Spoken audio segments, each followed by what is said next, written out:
Selamat pagi Bapak, Ibu, dan Saudara-saudara seiman.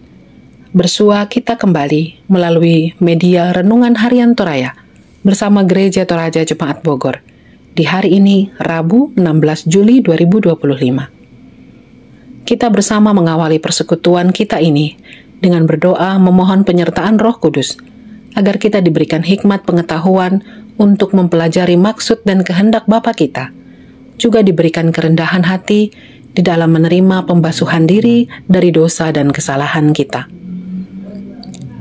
Allah yang adalah kasih dan sumber kasih, terima kasih karena Engkau masih berkenan atas persekutuan sebagian kami, anak-anak-Mu, melalui media berbasis digital ini.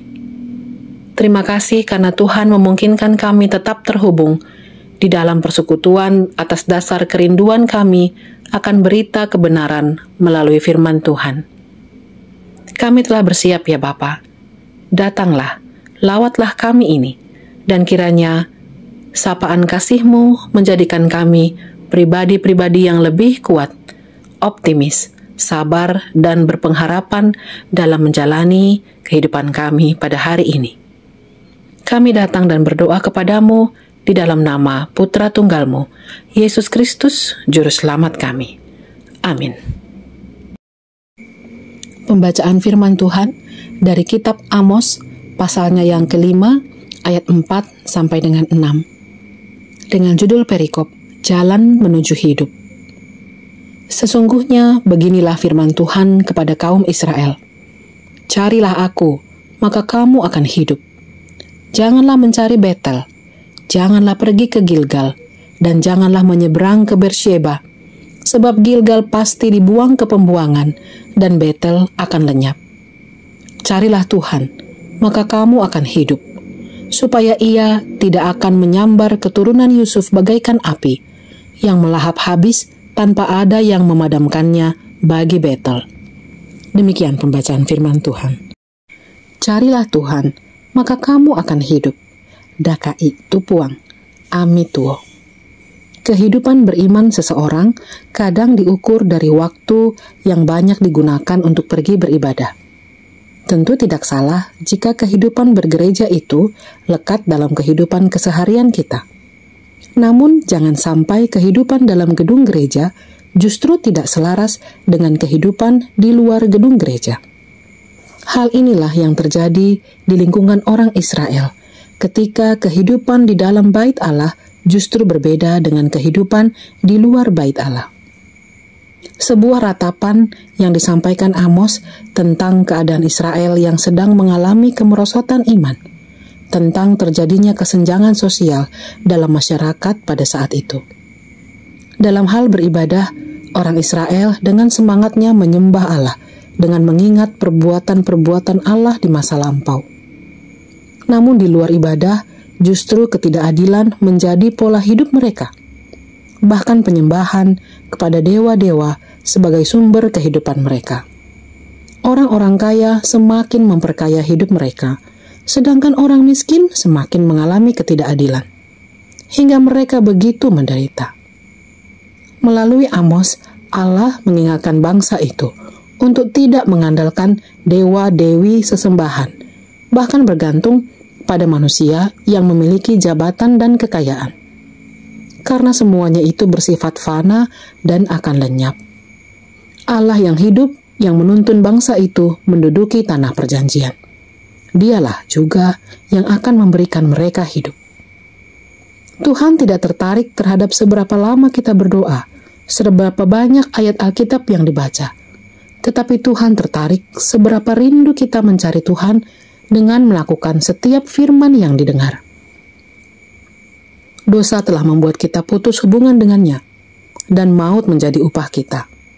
Namun di dalam Kristus, kita kembali dihidupkan untuk selalu mencari hadirat Tuhan dalam menjalani hidup. Amin. Mari bersama-sama kita berdoa. Tuhan yang Maha Kasih dan penuh belas kasih, pada saat ini kami datang ke hadirat-Mu dengan hati yang penuh ucapan syukur dan penuh kerendahan hati. Kami percaya bahwa Engkau adalah Allah yang hidup, yang mendengarkan setiap doa umat-Mu.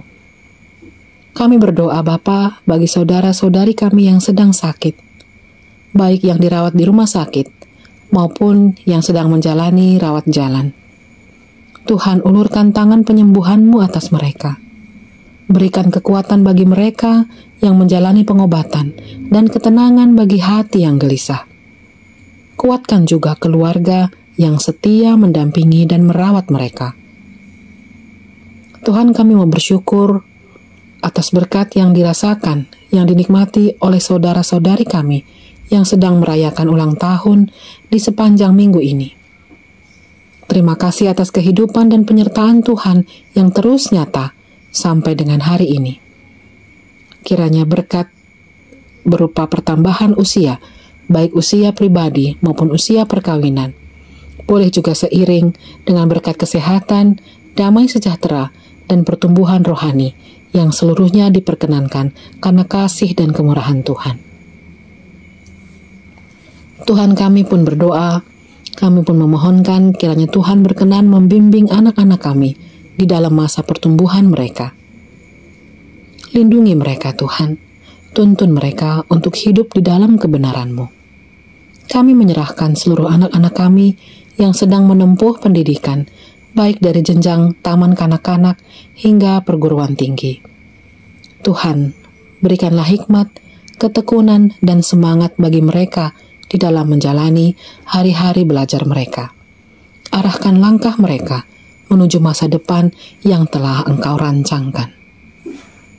Kami pun berdoa bagi mereka yang sedang mencari pekerjaan. Engkau tahu setiap kebutuhan dan pergumulan mereka. Bukakan jalan dan pintu kesempatan yang sesuai dengan kehendak-Mu.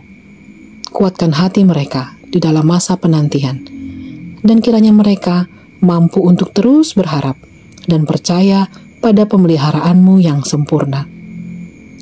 Juga bagi anak-anak-Mu yang telah mendapatkan pekerjaan, berkati mereka di dalam menjalani pekerjaan mereka, Tuhan.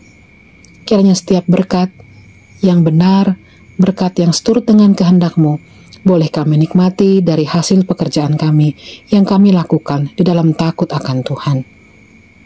Kami juga berdoa Bapa untuk gereja-Mu di seluruh dunia, agar tetap teguh dan setia di dalam menjalankan misi kerajaan Allah di tengah dunia ini. Berkatilah para pendeta, penatua, diaken, guru sekolah minggu, dan seluruh pelayan-Mu. Berikan masing-masing kekuatan, kesetiaan, dan sukacita dalam setiap tugas pelayanan yang Tuhan perkenankan. Kami menyerahkan bangsa dan negara kami ke dalam tangan-Mu, Bapa. Kiranya Bapa berkenan memberikan hikmat dan hati yang takut akan Tuhan kepada para pemimpin bangsa ini, agar keadilan, perdamaian, dan kesejahteraan bagi seluruh rakyat dapat diwujudkan di negara kami ini. Kami menyerahkan seluruh kehidupan jemaat-Mu ke dalam tangan-Mu. Bapa tahu setiap pergumulan pribadi, kebutuhan, dan kerinduan hati kami. Kiranya kami senantiasa hidup dalam penyertaan Tuhan dan menjadi saksi Kristus dalam setiap aspek kehidupan kami. Ampuni salah dosa kami, Bapa. Pelihara kami senantiasa. Di dalam nama Tuhan Yesus Kristus, Juru Selamat kami yang hidup, kami menaikkan seluruh doa ini. Amin. Bapak, Ibu, dan Saudara seiman, berdoa dan membaca firman Tuhan saja tidaklah cukup. Tapi mari teruslah mencari Tuhan dengan melakukan setiap firman yang kita dengar. Selamat menjalani hari ini, Tuhan memberkati.